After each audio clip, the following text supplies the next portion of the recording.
Hi everyone, welcome back to another YouTube video. Yeah, are you paying attention? You're a good boy. This week we're going to be talking about a new skill, which is a chin rest. A chin rest is a really great behavior to train your dog to do for a variety of reasons. But today we're going to talk about training this skill for husbandry and handling purposes.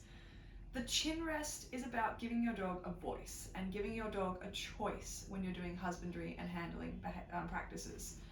If we think about things like trimming their nails, cleaning their ears, brushing their teeth, or doing any of those sorts of things that traditionally in the old school we might have just kind of pinned our dog down and done to them in a band-aid style fashion, get it over and done with because it's for your own good. Funny enough that some dogs can growl and become aggressive when we pin them down to trim their nails. It's weird when you take a sentient being's choice away from it, how weirdly it can feel some aversion in losing their control over their body. So what we want to do for our dogs is the same thing that we would do for ourselves. If I went to the dentist and I had all this stuff in my mouth, I've got the dentist standing over me, I've got the chick sucking all the spit out of my mouth. If I had no opportunity to say, please stop, I need a break, I need a spit, I need to do whatever it is, or I'm just feeling a bit stressed and I need you to stop. If I had no way to make that happen while I'm in the dentist chair, I'm going to say it's probably going to be a much more stressful experience for me than if I had that control to say, please stop, I need a break. Now, put yourself in your dog's shoes. Your dog doesn't know why you're cleaning their ears. They don't know if they've got an ear infection. They don't know that the medicine is going to help them. All they know is that it hurts, you're doing something to them that's a bit yucky, and if a dog has someone do something to them that's really yucky, understandably, they're going to get a bit cross about it. So we're going to show our dogs that they have a way to say, yep, this is okay, or no, this is not okay, by resting their chin on your hand, or if you want, you can rest it on a rolled up towel or any other such thing. So this is what the skill is going to look like when it's done. Odin, chin.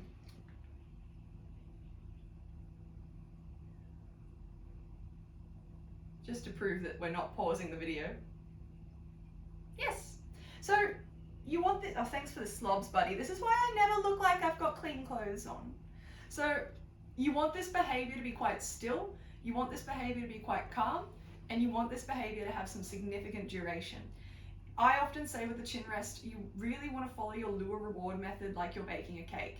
We often say with dog training, you can have a bit of flexibility with some things. You might go, oh yeah, you can chuck a cue in there, it might not be ready, but you can give it a go. But with the chin rest, I'm like, no, we're baking a cake. We're not just baking a cake, we're baking a sponge cake. And if you don't do this in the right order, sure, you're gonna get a cake at the end of the day, but it might be a pound cake instead of a sponge. So make sure as you go through the lure reward process, you lure and reward, you add your cue. Really importantly, you fade your lure, then you build duration. I would want to see you having like 5 or 10 seconds of duration before you start to try and add in the handling practices.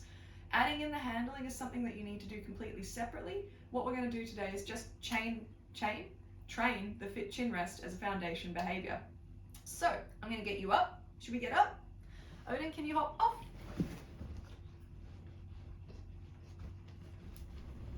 Yes. I love you, sweet boy. So with our chin rest, I often will get my clients when we're in class to do this without the dog first, because this is like the dog training equivalent of patting your head and rubbing your tummy. It's a motor skill, it takes some coordination. So imagine you have got your treat in your right hand. Yeah, well done, your right hand. Pop your palm facing up of your left hand. God, you're so cute, I love you so much. You're gonna extend the treat hand out, and you're gonna bring that dog back into you. Odin, I love you. I'm sorry I'm confusing you. You go over there. So treat goes out, palm goes up, and you bring the dog back into you. I'll show you what that looks like with my big sweet boy. Hey Odin, did you get all your treats? Good for you. So treat, hand goes out to the dog, and we bring the dog to our hand. Yes. When they land, we say yes, and we give them a treat. Now, Odin's done this before, so he knows if he hangs out, yes, he was going to get another treat. This isn't a behavior that I'll use a release cue for, because I want my dog to know that in this instance, they can break position whenever they choose. Again, this is about giving your dog a voice and giving them choice. So There's no release cue given here. It's just, cool, you got your treat and we're done. Once we've gone through this luring process, we want to add the cue. So once my measure is doing this 5 times in a row. If I can get Odin to do this, yes, 5 times in a row, it looks perfect how I want it, then I can say reasonably that he understands what I want him to do based on the evidence of his success, and I can now add a cue to the behavior. I don't want to add a cue to a behavior until I have some evidence of success, because a dog, we only know what a dog knows by what a dog does. So if Odin's not doing what I expect him to do, then we can't reasonably say that he knows, and why would you add a cue to something that he doesn't know? So we're going to add the cue. I say chin, you can say whatever you want. Get your treat. Odin, chin.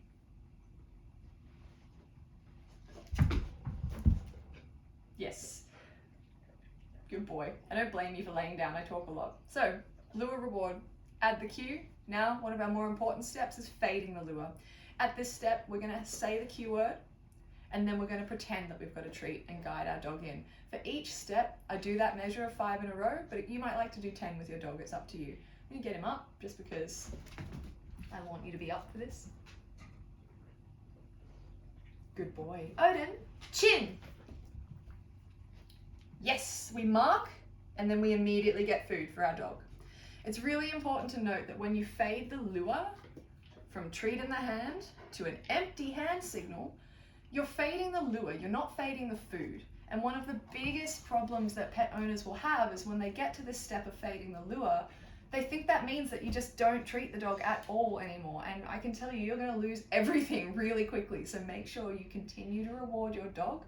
This is about showing them that the reward is a hope, not an expectation. We want our dogs to perform for empty hands so that we don't always need to essentially show them the money before they give us a behavior. So we've lured and rewarded, we've added the cue, we've faded the lure. At this stage, we're going to start to build on duration. So what I want to do is, at this current step, we've been saying Odin chin, yes treat. As soon as he lands his chin on my hand, I give him a reward. To extend the duration, we're going to become deliberately sloppy with that marker word. We're going to just give it a 1/4 of a second late or 1/2 a second late. So I'm getting a little more bang for my buck, and I'm extending that time that Odin's landing on my hand before he gets his reward. Are you going to get up for me? Odin? You ready? I wasn't convinced that he'd do it if I asked, because he knows when we're filming he's not going to get to do much very often. So, Odin, chin. Yes.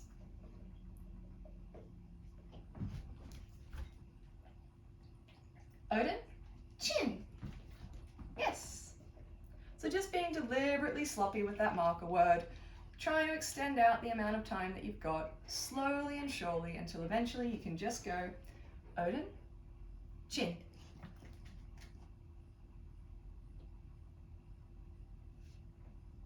And this is what it'll look like eventually.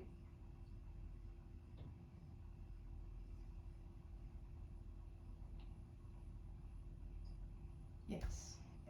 So Odin knows that if he doesn't want me to touch his ears, at any time he can take his chin off of my hand and I will stop what I'm doing. So he has a choice, he's got control, and by giving him choice and control, he's much more likely to choose what I need him to do. So I hope that this video helps you guys, helps you to reduce your dog's stress when you're doing the stuff that we need to do to care for them, when you're taking them to the vet. And if I do just sort of brag and toot my own horn, or toot your own horn, I can proudly say that because of the cooperative handling practices that we've done with Odin since he was a puppy, we've never forced him, we've never manhandled him, we've never made him do anything that he doesn't want to do. He was able to have his vaccinations at the vet this year restraint-free. We were so proud of him. We go to Pittwater Animal Hospital in the Northern Beaches, and he is a very, very good boy for them. But that even included his heartworm injection. It's like a 10-second injection. It took ages. I mean, felt like ages when you got a dog just standing there like a good boy. But restraint-free vaccinations and restraint-free vet care doesn't happen overnight. If you want your dog to be able to do these things, you've got to put the time into training now. If I waited until Odin had an ear infection and then I started to try and train this stuff, I would have Buckley's chance of getting near that ear, because at that time it already hurts. So you need to build these foundations, you need to build this trust so that when push comes to shove, you don't have to push and shove. You can use your words, you can ask your dog to do what you need to do, and then everyone's going to be a lot happier and a lot less stressed. So Odin, should we go outside and play? Do you want to go outside? Let's go outside. See ya.